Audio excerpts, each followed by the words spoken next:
I wanted to show you this clip. It's from the former Minister of Finance, the former French Minister of Finance. And once again, this is posted by my media outlet, by In Context. That's the name, In Context. And make sure you guys follow it so you get news and videos like this.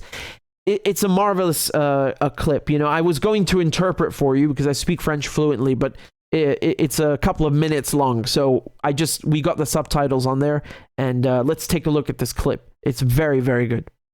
Qu'est-ce qu'ils utilisent, les Américains, comme méthode pour nous mener la guerre économique? Alors, eux, ils utilisent des outils militaires.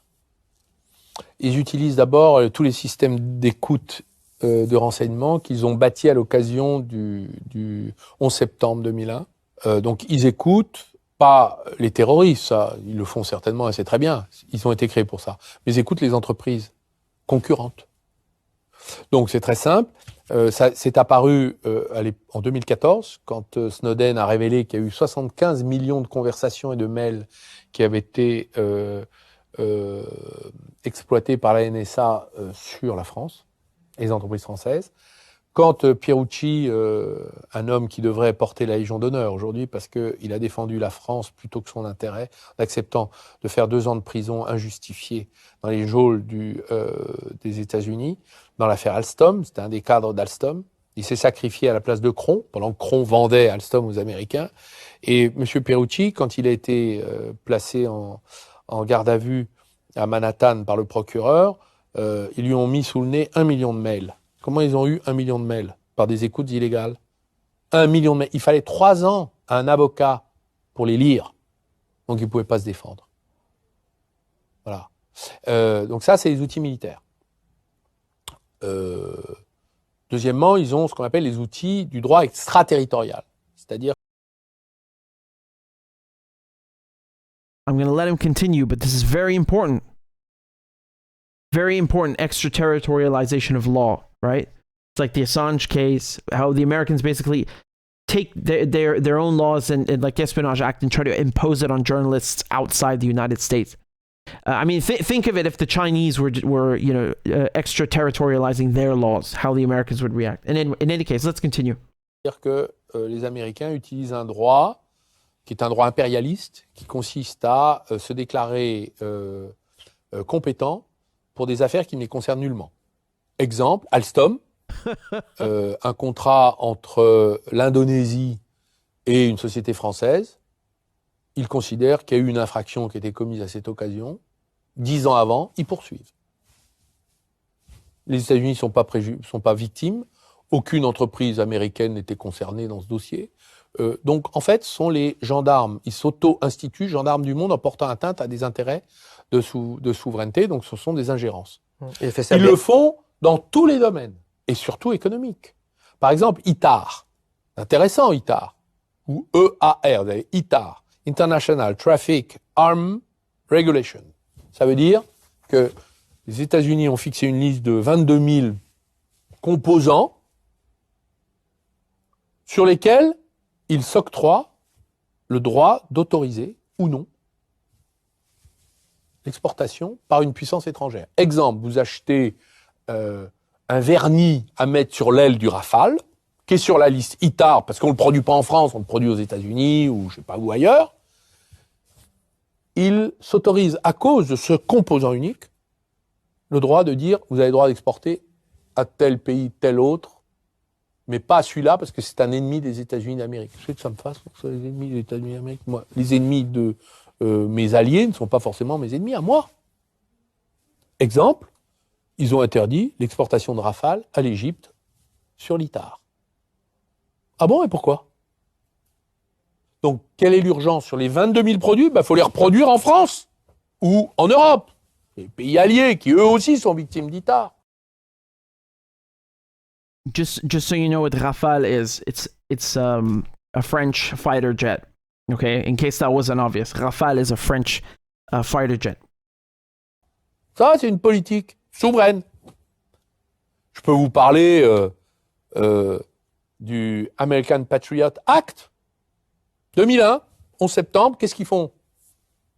Quand une entreprise est achetée par une entreprise française, est achetée par une entreprise américaine,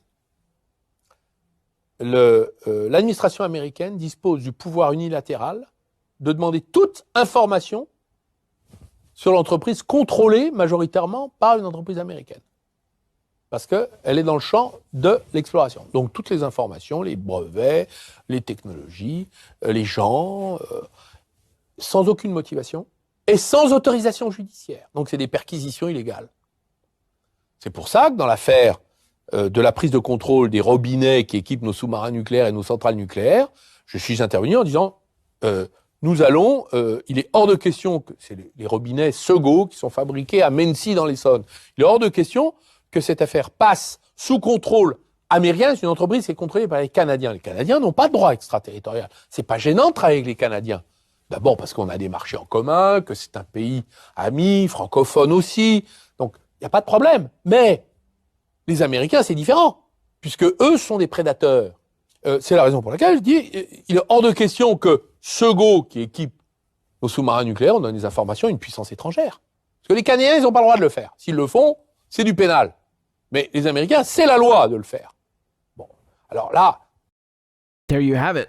I mean, he really hit the nail on the head, and he talked about how the United States imposes its laws on other countries in the economic realm. You know, I talk about that in the realm of journalism and press, and I can give you another example. You know, these extraditions all the time. It's not just Assange. Assange is like, if you look at Assange's case, in the sense of the United States and how it behaves towards other countries, Assange isn't that special. They extradite people from everywhere all the time. But Assange's case, of course, is special because it's such an oppressive attack on freedom of the press, and there's so many violations. You know, of course, because I report on this case. But I kind of wanted to make the point that the United States extradites so many people that Assange is like just another person on this list. The list is so big and so long. David Mendoza, you know, a good friend of mine, and I reported on his case. Look it up. It's also related to the Assange case. It's on the channel. Same thing, extradited, and then they violate the contract, and they don't send him back, so they keep him separated from his family.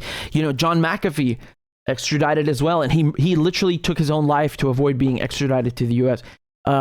Victor Bout, you know, they took him from where? From Thailand. So, you know, and when it comes to Yushchenko, who I interviewed, the Russian who was swapped for the Marine Trevor Reed, right? There was a prisoner swap last year.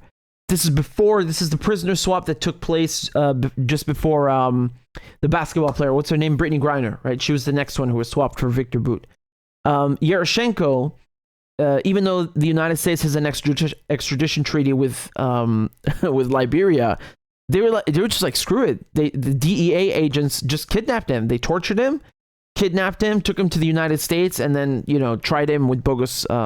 They put him on trial with bogus charges. So, you know, it's really a wide network, and it's a crazy thing. But going back to what the former finance minister said, the former French finance minister, I mean, everything he said was 110% correct. You have a predatory foreign policy, and you know, I think that's why a lot of people are constantly refer to things like Snowden and Assange, because you can always look at these documents and see how the United States controls even its allies. You know, France, in this case, is an ally, supposedly. You know, in Italy, and I think it was in Germany as well, you had CIA agents who were caught murdering and torturing Italian and German citizens. And what did the governments, these European governments, do? They dropped the charges against the CIA agents. They let them go free. You know, it's disgusting. Like, they sell out their own countrymen for a foreign intelligence agency. We're not talking about just it's still a crime, but this is not spying. They're murdering and torturing European citizens, Italian, Germans. The governments don't care. They drop the charges. Like, this shows you how predatory the U.S. foreign policy is, because they don't have allies. This is like the mafia. I always tell you this. Quote me on that. International relations.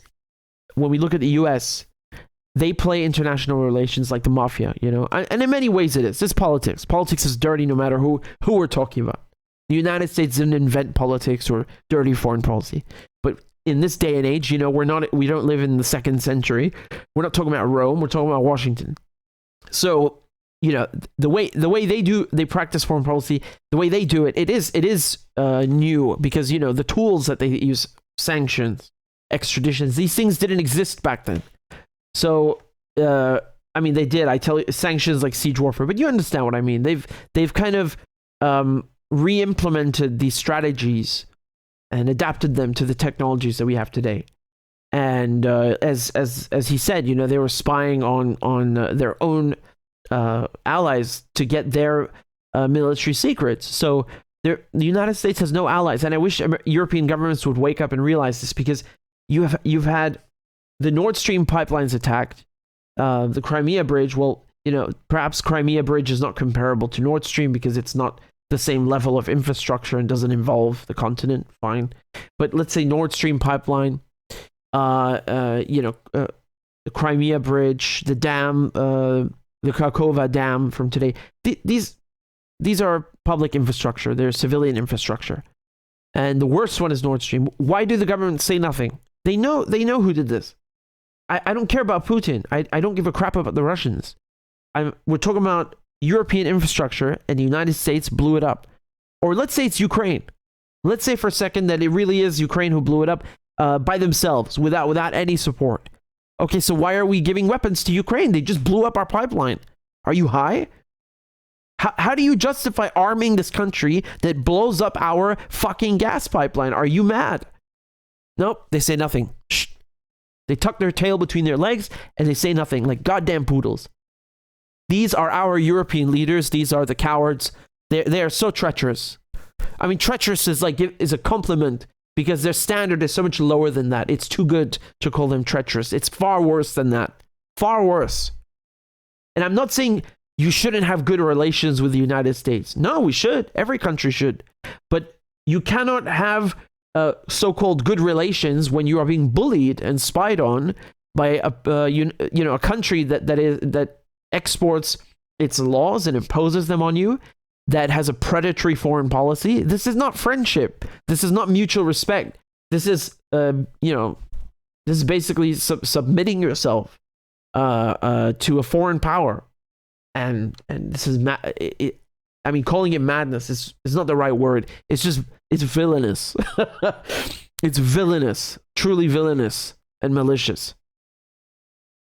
We have no European leaders. We have people who call themselves leaders, but no real leaders. The former finance minister is one witness among many who can testify to that fact.